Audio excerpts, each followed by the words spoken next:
Merced Touhiani, bonsoir. Bonsoir. Merci d'être là. Vous êtes le président de l'Assemblée de Polynésie et le vice-président du Tahuira. Dites-nous d'abord si vous vous êtes fait à votre statut de membre de l'opposition au Perchoir. Permettez-moi tout d'abord d'adresser mes condoléances à la famille du jeune polynésien décédé suite à une sortie de pêche, car à l'approche des fêtes de fin d'année, ce sont des événements malheureusement tragiques qui bouleversent toute une famille. Donc, en tous les cas, je souhaite associer l'ensemble de la représentation de l'Assemblée à cette tragédie et adresser encore une fois toutes nos condoléances à la famille endeuillée aujourd'hui. J'imagine que vous le ferez aussi par écrit. Est-ce que vous pouvez nous dire ce soir si vous vous êtes fait à votre statut de membre de l'opposition au Perchoir? Vous savez, exercer la fonction de président sur le Perchoir, c'est traiter l'ensemble des élus, je dirais, du même niveau et accompagner l'action des élus en garantissant les moyens qui leur doivent être accordés. Donc, ne faisons pas le mélange comme ça a pu être constaté par les années passées. Donc, je fais bien la distinction entre mes fonctions de président de l'Assemblée et mes fonctions politiques au sein du parti. C'est vrai que ça ne vous dérange plus aujourd'hui. Vous êtes habitué finalement à voir l'UPLD et le Tahuira voter ensemble contre le gouvernement. Je dirais que c'est une logique assez évidente, la logique de l'opposition face à une majorité. Évidente, pas forcément depuis très longtemps. On n'était pas habitué à vous voir opposé à Edouard Fritsch. C'est pour ça que je vous pose la question. En tous les cas, il faut aussi reconnaître que le parti Autonomie du Tahuira Huiraatira s'est scindé en deux. Donc, il a bien fallu prendre en considération cet aspect des choses. Donc, la majorité exerce son pouvoir au sein de l'Assemblée et l'opposition apporte un point de vue qui est différent. Donc, c'est l'exercice de la démocratie. J'ai pas de problème avec cela. Nous allons entrer dans le vif du sujet avec le budget du pays qui a été voté, vous le savez, jeudi soir à une large majorité, 33 voix sur 57. 2 représentants de l'opposition ont donc soutenu le budget du gouvernement, dont Thomas Moutam, maire Tahuira de Taputapuate à Arayatea. Comment se fait-il qu'il ait quitté les rangs de votre parti et est-ce que cela annonce un plus grand départ? Vous parlez que de Thomas, mais il y a également une représentante de l'UPLD qui a voté le budget et on n'évoque pas un probable départ de cet élu. Non, Thomas Moutam a des attitudes, je dirais, responsables et il n'est pas question pour Thomas de quitter le Tahuira Huiraatira. C'est un fervent militant du Tahuira Huiraatira et nous comptons énormément sur lui et Thomas compte beaucoup sur le Tahuira Huiraatira. Donc il n'y a pas de problème à cela.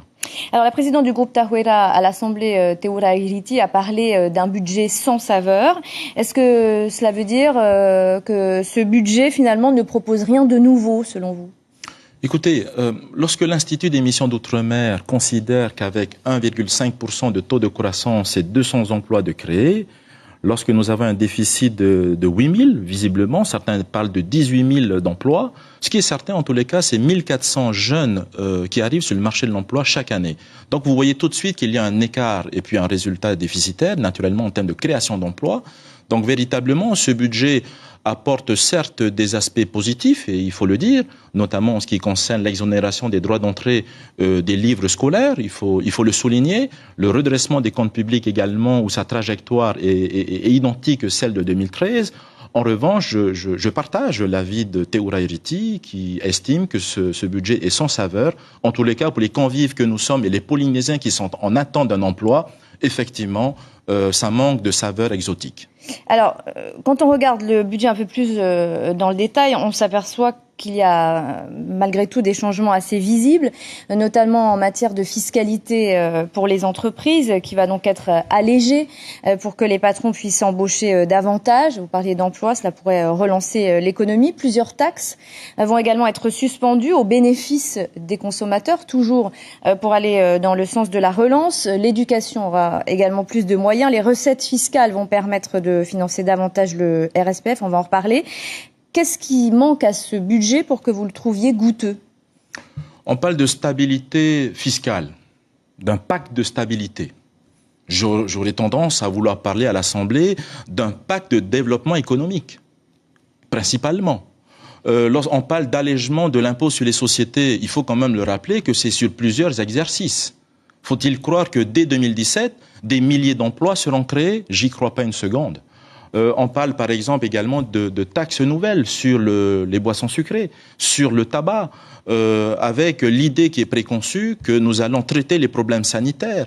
Mais tous les spécialistes considèrent que c'est faux. Vous reconnaissez que c'est une bonne chose de taxer les boissons sucrées, ou vous êtes plutôt comme les grandes enseignes qui disent, d'après ce que je comprends, que ça ne va pas servir à grand-chose? Lorsqu'on veut parler de fiscalité comportementale, il s'agit bien de fiscalité comportementale. Je pense que n'importe quel spécialiste aurait apprécié que cette fiscalité comportementale soit accompagnée par un véritable outil de prévention auprès des consommateurs. Or, aujourd'hui, on voit apparaître des services nouveaux, le service de l'habitat, avec des moyens nouveaux. Mais à quand un EPAP renouvellement créé pourrait aider justement ces consommateurs à faire face à ces addictions? Pour l'heure, on ne parle pas de prévention, en tous les cas d'un outil dédié à une véritable politique de prévention. En revanche, on vient taxer les consommateurs. Marcel Touyani, vous restez avec nous.